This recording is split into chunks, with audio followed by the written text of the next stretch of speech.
पाठ 2 मंगर। राम वृक्ष बेनीपुरी की पुस्तक माटी की मूर्तें में संकलित इस रेखा चित्र का मुख्य पात्र मंगर है।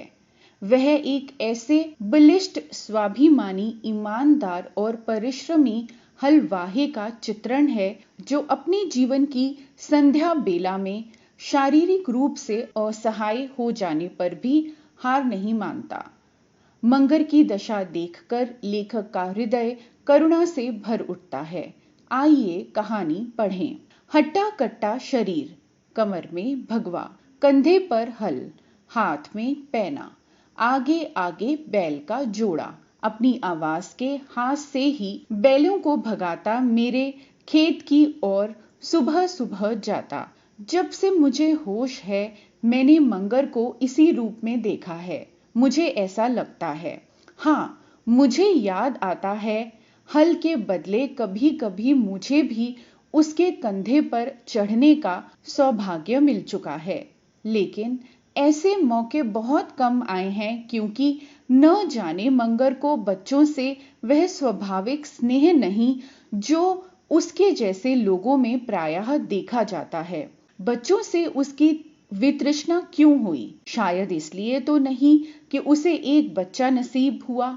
वह कमाऊ पूत बनने के पहले ही उसे दगा देकर चल बसा। और उसकी जो एक बच्ची थी जिसकी शादी में उसने इतनी दरिया दिली दिखाई, लेकिन एक बार मुसीबत काटने उसके दरवाजे वह पहुंचा तो दामाद ने ऐसी बेरुखी दिखलाई कि मंगर का स्वाभिमान उसे वहां से जबरदस्ती भगा लाया। मंगर का स्वाभिमान गरीबों में भी स्वाभिमान। लेकिन मंगर की खूबी यह भी रही है, मंगर ने किसी की बात कभी बर्दाश्त नहीं की और शायद अपने से बड़ा किसी को मन से माना भी नहीं।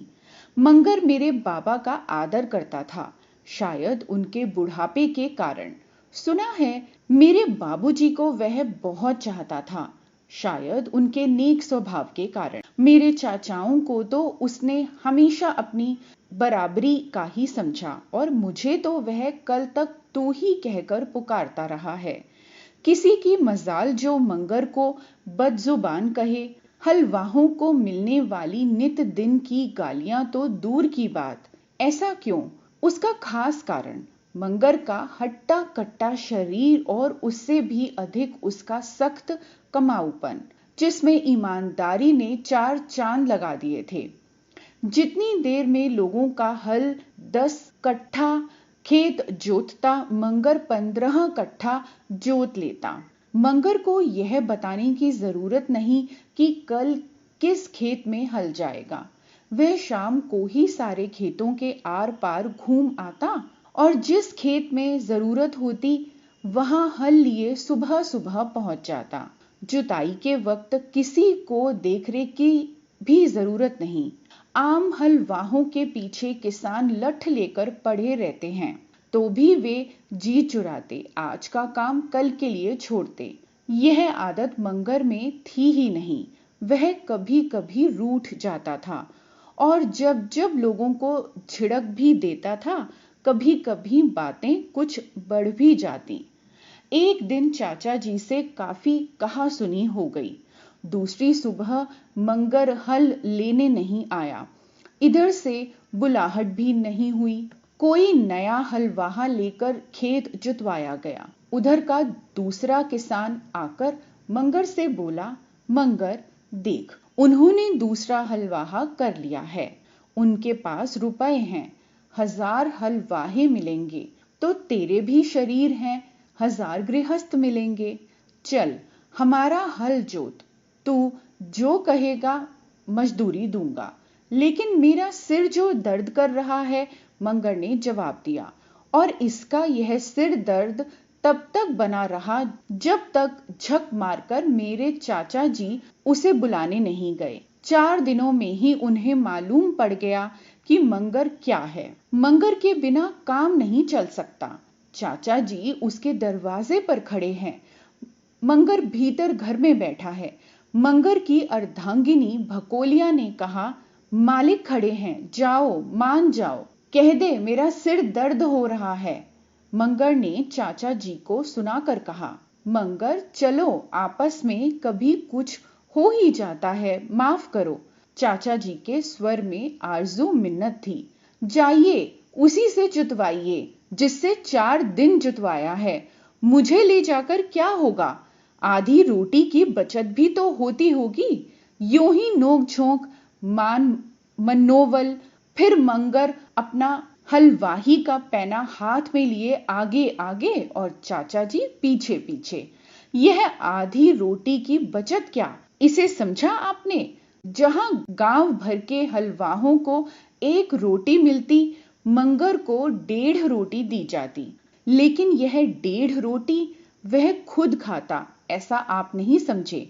क्या अपनी अर्धांगिनी के लिए लाता? नहीं, आधी को 2 टुकड़े करके दोनों बैलों को खिला देता। महादेव मुंह ताके और मैं खाऊं, यह कैसे होगा? मंगर के लिए ये बैल नहीं, साक्षात महादेव थे। मंगर का स्वभाव रूखा और बैलोस रहा है। किसी से लल्लो चप्पो नहीं, लाई लपटाई नहीं। 2 टूक बातें, 2 टूक व्यवहार। तो भी न जाने क्यों मंगर मुझे शुरू से ही स्नेह की नजर से देखता रहा है। मां मर गई, पिताजी चल बसे, तभी तो उसने अपना पवित्र कंधा मुझे दिया।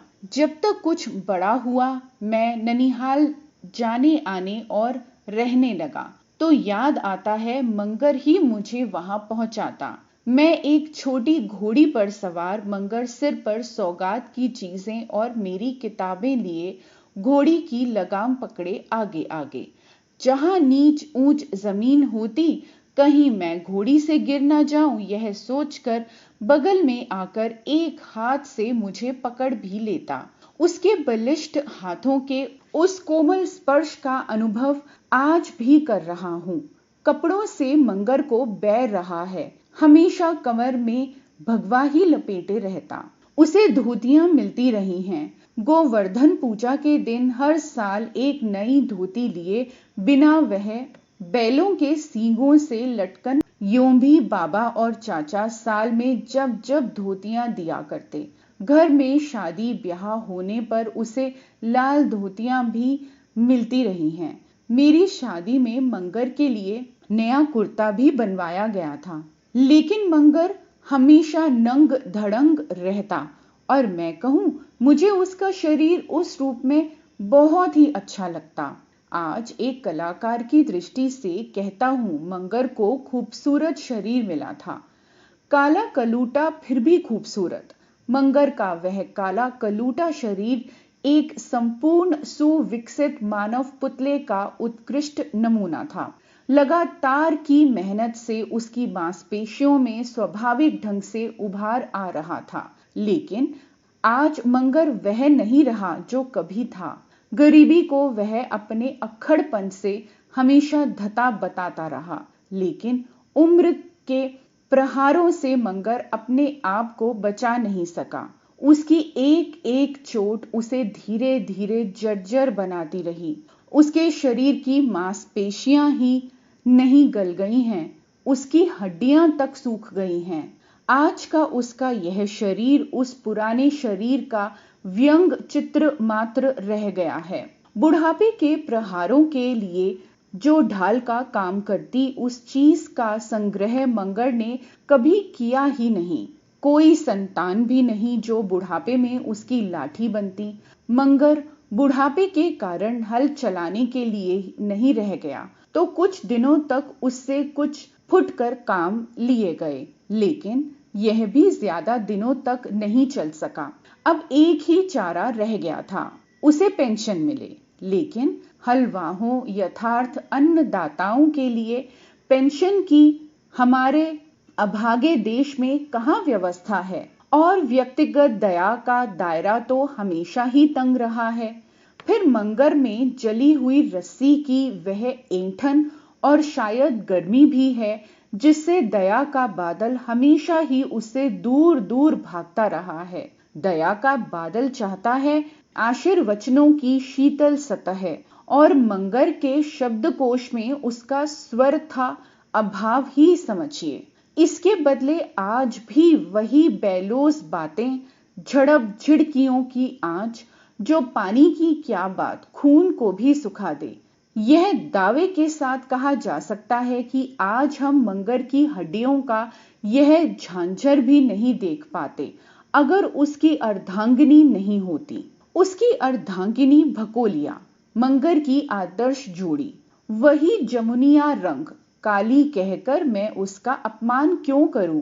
2 ही बच्चे हुए, इसलिए स्त्री तत्व के उस महान क्षय से बहुत कुछ वह बची रही जो मातृत्व का सुंदर नाम पाता है। यही कारण है मंगर जर्जर झरझर हो गया, लेकिन भकोलिया अभी चलती फिरती है, कुछ हाथ पांव चलाकर काम लेती और दोनों प्राणियों का गुजर चला पाती है। लेकिन यह भी कब तक, क्योंकि वह बेचारी भी दिन दिन छीजती जाती है। भकोलिया मंगर की आदर्श जोड़ी, शारीरिक ढांचे में ही नहीं स्वभाव में भी। वे भी दिन थे जब तमक कर बोलती, झपट कर चलती, न किसी को मुंह लगाती और न किसी की हेठी बर्दाश्त करती। पर मर्दों की अपेक्षा औरतें अपने को परिस्थिति के सांचे में ज्यादा और जल्द ढाल सकती हैं। इसका उदाहरण है यह भकोलिया। मंगर आज भी वही मंगर है, मुंह का बेलोस या फूहड़ कहिए, लेकिन भकोलिया वह नहीं रही। किसी का बच्चा खिला दिया, किसी का कूटान पिसान कर दिया, किसी का गोबर थाप दिया, किसी का पानी भर दिया, और जो कुछ मिला उसमें पहले मंगर की फटकार सुना करती है। मंगर अपना सारा गुस्सा और अब ज्यादातर इसी पर झाड़ता है। भगवान की मर्जी कहकर मंगर जिसके नाम पर अपनी मुसीबतों के बिसर जाने का प्रयत्न करता, उस भगवान ने पर साल उसकी और दुर्गति कर दी। उसे जोरों की अधक पारी उठी। भकोलिया उसकी चिल्लाहट से पसीज किसी दया की मूर्ति से दाल चीनी मांग लाई और उसे बकरी के दूध में पीसकर उसका लेप मंगर के ललाट पर लगा दिया, बाईं पुटपुटी पर और आंख पर भी लगा दी। लेकिन यह क्या, जहां जहां लेप लगाया गया था वहां अजीब सी जलन शुरू हुई। जलन जख्म में बदली और जख्म ने उसकी एक आंख ले ली। जब मैं घर गया तब मंगर से मुलाकात हुई। बबुआ जी, मेरी एक आंख चली गई, मैं काना हो गया, कहकर वह रोने लगा। शायद मैंने पहली बार उसे रोते देखा। मैं उसे ढाढ़स दे रहा था, लेकिन मेरा हृदय। पिछले माघ में मैं घर पहुंचा। सुबह की धूप निकल आई थी। मैं आंखें मूंदे रजाई से लिपटा पड़ा था। थोड़ी थोड़ी देर पर कुछ गिरने की सी आवाज होती रही। रजाई मुंह से हटाकर आंखें खोली, देखा सामने पुआल के टाल के नजदीक एक काला सा अस्थि पंजर बार बार खड़ा होने की कोशिश करता और गिरता है। यह क्या, चौंक कर उठा, उस ओर बढ़ा। यह तो मंगर है। सुना था मंगर को अर्धांग मार गया है। देखा, आंखें सजल हो उठी। निकट गया, उसे संभाला, फिर कहा, मंगर पड़े क्यों नहीं रहते? पड़े पड़े मन ऊब जाता है बबुआ, मंगर ने जवाब दिया। उफ, नसें ढीली पड़ गईं, खून का सोता सूख गया, लेकिन मानो अब भी उसमें तरंगे उठती और किसी सूखे सागर की तरह बालू के तट पर सिर धुन पछाड़ खा गिर पड़ती हैं। कैसा